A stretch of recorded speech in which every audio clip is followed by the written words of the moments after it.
네, 역사와 전통을 자랑하는 포항여성병원에 나와 있습니다. 안녕하세요. 저는 오늘 사회를 맡은 딸 셋 아빠, TBC 방송에서 인사를 드리고 있습니다. 김종식입니다. 반갑습니다.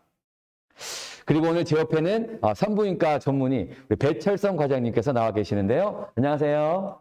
예, 안녕하세요. 저는 산부인과 전문의 배철성입니다. 여러분 반갑습니다. 반갑습니다.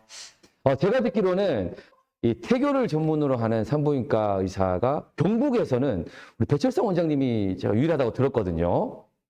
예, 정말 대단하십니다. 예, 감사합니다. 어떻게 하다가 이렇게 좀 태교 중심으로?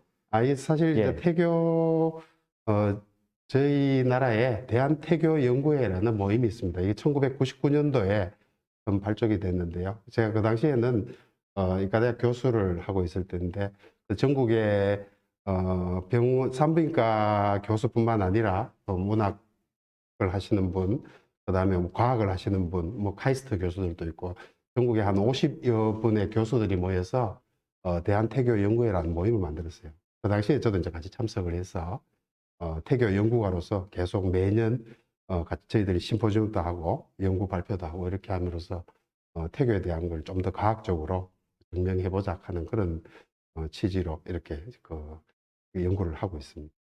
네, 이게 참 산부인과 전문의로서 이렇게 의료적 관점이 아니라 이렇게 좀 감성적인 관점으로 접근하긴다는 것이 참 쉽지 않은데 불구하고 그래서 그런가 인기가 굉장히 많다고 들었습니다. 네. 감사합니다. 예, 오늘 그래서 주제가 행복한 임신, 아름다운 태교라는 주제로 오늘 함께하게 되지 않습니까? 예. 예, 아마 많은 우리 산모분들도 기대하고 또 궁금해 하실 건데 오늘 태교에 대한 부분 허심탄회하게 이야기 부탁드리겠습니다. 예, 알겠습니다. 예. 여러분 일단 축하드립니다. 이거 이제 임신을 하셔서 태교를 시작할 건데 실제로 최근에 어떤 서울의 이제 대학에서 실제로 임산부들 대상으로 태교를 하고 있는지 아니면 태교를 어떤 방법이든지 태교를 하고 계시는지 아니면 태교를 안 하는지 연구를 해보니까 약 한 77% 정도가 나는 태교를 하고 있다 이렇게 이제 대답을 했다고 합니다. 그래서 실제로 아마 여러분들 생각에는 데이터상에는 77%가 나왔지만은 거의 100% 이상 모든 산모들이 태교를 하고 있을 거라고 생각을 합니다. 먼저 태교가 과연 과학적이냐 아니면은 그냥 예전부터 내려오는 그냥 관례적인 그런 방법이냐 이거에 대한 연구를 저희들이 이제 해봤는데요. 실제로 태교가 과연 과학적이냐에 대한 의미를 가지려면은 몇 가지 그 비밀들을 여러분들이 이제 아셔야 됩니다. 그래서 이게 저희들이 조금 전에 말씀드린 대한태교연구회인데 1999년도 12월 달에 처음 이제 발족이 됐습니다. 그래서 그 전까지만 해도 임신하신 분들이 임산부들이 제대로 사실 대접을 못 받았죠. 그래서 이런 임산부 사랑 선언이라는 선언을 이렇게 각 개인 본인 스스로의 임신에 대한 자부심을 가지고 그다음에 임산부의 가족들도 임산부에 대한 대우를 적절하게 해주고 그다음에 직장이나 동료 상사들도 임산부를 이렇게 보호해주는 그렇게 하자는 취지로 이렇게 대한태교연구회를 만들었습니다. 그래서 먼저 태교라는 용어부터 이제 설명을 해드리면은 태중교육의 약자입니다. 약자, 태중교육 이렇게. 그래서 영어로 하면은 TAEKYO라고 되어 있는데 실제로 영어 사전에는 이 태교하는 용어가 없습니다. 영어 사전에는 TAEKYO라는 용어가 없는데 주로 태교에 대한 외국 서양적인 사고를 보면은 안티네이탈 트레이닝이라든지 산전의 훈련, 산전 교육 이런 식으로 되어 있는데 사실 태교라는 의미 자체가 태중의 교육을 담당한다는 용어이기 때문에 굉장히 또 깊은 의미가 있다고 할 수 있습니다. 그래서 태교는 조금 전에 태교를 하시느냐고 데이터를 뽑았는데 태교는 간단하게 생각하면은 모성 태아의 애착, 엄마가 단지 태아를 생각하는 이 자체만으로도 태교가 되겠습니다. 그리고 여러분들이 많이 하고 있는 임신 중의 교육이라든지 훈련 이런 것도 태교에 포함되겠고요. 좀 더 광범위하게 생각하면은 태아 프로그래밍이라는 게 있습니다. 이 미국에서 20세기 들어오면서 거대한 자본을 들여서 일종의 쉽게 생각하면은 어떤 임신 중에 태아에게 어떤 유전자 변이를 막음으로써 이 태아가 태어나서 성장하면서 어떤 질환에 노출될 확률을 줄이자 하는 그런 프로그램입니다. 그래서 쉽게 생각하면은 몇 가지 예를 들면은 임신 중에 한 8주에서 15주 사이에 엑스레이, 특히 방사선에 노출이 많이 되면은 20대 이후에 백혈병이 많이 생기는 그런 이제 보고들이 있습니다. 그래서 가능하면 8주에서 15주 사이에서는 가능하면 방사능을 줄인다든지 아니면은 또 성인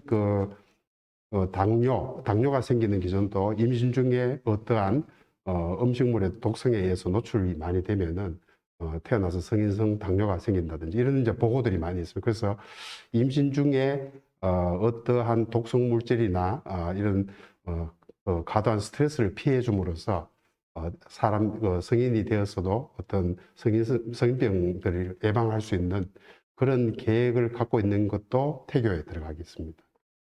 예, 여러분, 태교를 꼭 해야 되는 이유가 크게 두 가지 관점에서 볼 수 있습니다. 첫 번째는, 인간의 IQ가 과연 유전만 되는 것이냐, 아니면은 어떤 임신 중에 엄마 뱃속에서 어떤 환경적인 요소가 많이 반영이 되느냐, 이거에 대한 연구인데요. 실제로 그 하버드 대학에서는 약간 본성론이라고 하죠. 본성론자들은 인간의 IQ가 거의 80% 내지 90%가 유전된다.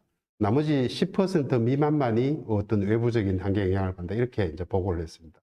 그 이후에 이제 피츠버그 대학에서 이 환경론자들이죠. 환경론자들은 인간의 지능 형성이 유전자가 작용하는 것은 10% 미만이다. 거의 한 90% 이상은 임신 중에 태내 환경, 자궁 내 환경이 결정적인 요소이다. 이렇게 이제 보고가 되어 있습니다. 그래서 실제로 그 환경론자와 그 본성론자들의 이 흑백 논리 한쪽만을 연구를 우리가 인정할 수는 없죠. 그래서 두 가지를 조합을 잘 해보면은 물론 이제 좋은 IQ를 물려받은 태아에게 엄마 뱃속에서 좋은 환경을 줌으로써 더욱더 인간의 지능과 인성에 많은 영향을 주는 것으로 되어 있습니다. 그리고 두 번째로 지능만 있다고 해서 IQ에 대한 것만 영향을 주는 것이 아니고 교육을 할 여건이 태아에게 되어 있느냐, 이걸 이제 먼저 또 한번 다시 살펴봐야 되겠습니다. 이 교육을 우리가 하려면은 두 가지 요소가 필수적으로 있어야 됩니다. 첫 번째가 뭐냐면은 오감이 있어야 돼요. 오감이. 모든 교육은 감각을 통해서 합니다. 예를 들어서 시각, 청각, 후각, 미각, 촉각, 이 5가지 감각을 통해서 교육을 하게 되죠. 만약에 이런 감각들이 없다면은 교육의 의미가 없는 거죠. 그래서 태아가 과연 그러면 오감이 다 갖추어져 있느냐? 실제로 이제 갖추어져 있다는 거죠. 그리고 두 번째는 감각만 있다고 우리가 교육을 할 수가, 교육의 효능이 오는 건 아니죠. 그래서 두 번째 뭐냐면은 기억력이 있어야 됩니다. 기억력. 과연 태아는 기억력을 갖고 있을까? 실제로 이제 기억력을 테스트하는 여러 가지 검사들이 있죠. 애가 태어났을 때 엄마 젖을 찾아내는 그런 연구들도 있고, 이 후각에 대한 기억력이죠. 그 다음에 엄마 뱃속에 있을 때 많이 들었던 태교 음악을 애기가 태어나서 좋아하고 안정감을 찾는 이 청각에 대한 그런 기억력, 이런 것들이 모든 오감에 대한 기억력들이 연구하는 테스트들이 다 많이 있습니다. 네. 좋은 말씀 감사합니다. 네, 이렇게 원장님 말씀 들어보니까, 이렇게 태아들이 엄마 뱃속에 있을 때부터 예. 참 교육이라든가 이 사랑이라든가 이런 것들이 참 중요하구나 하는 생각이 들었거든요. 제가 이제 딸 셋 아빠입니다. 예. 예. 근데 이제 이렇게 교육을 듣고 보니까, 참 무지했구나. 이런 좋은 교육들을 미리 들었더라면, 우리 아이들에게 조금 더, 태교에 좀 신경 쓰지 않았을까. 그러면 그 그러니까 첫 임신을 했을 때, 예. 이민 소식을 딱 들었을 때부터 이제 태교로 구분이 돼야 되나요? 그렇죠. 근데 사실은 예. 어떻게 생각하면은 임신 전부터 태교가 중요합니다. 뒤에 혹시 제가 다시 이제 이야기할 기회가 될 수도 있는데, 조선시대에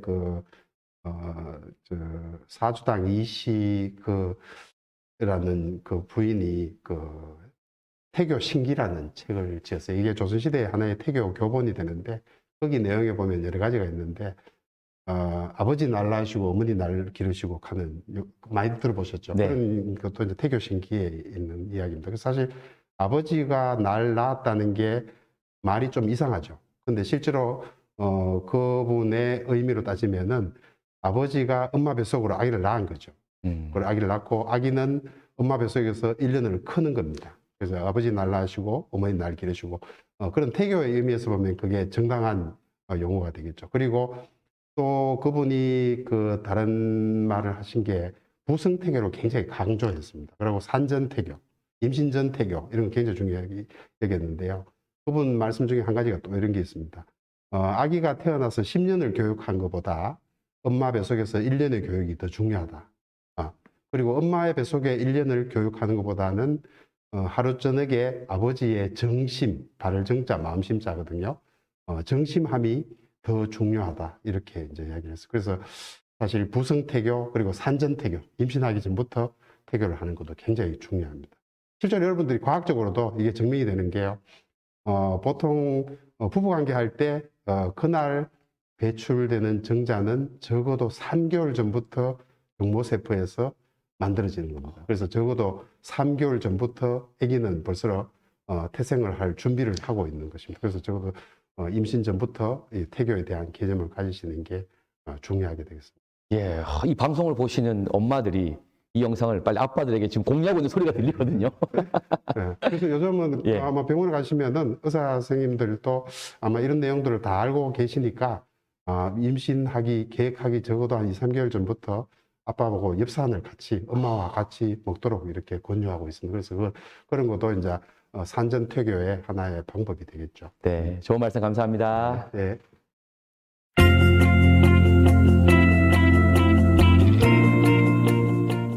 디지털 산모 수첩 데이로그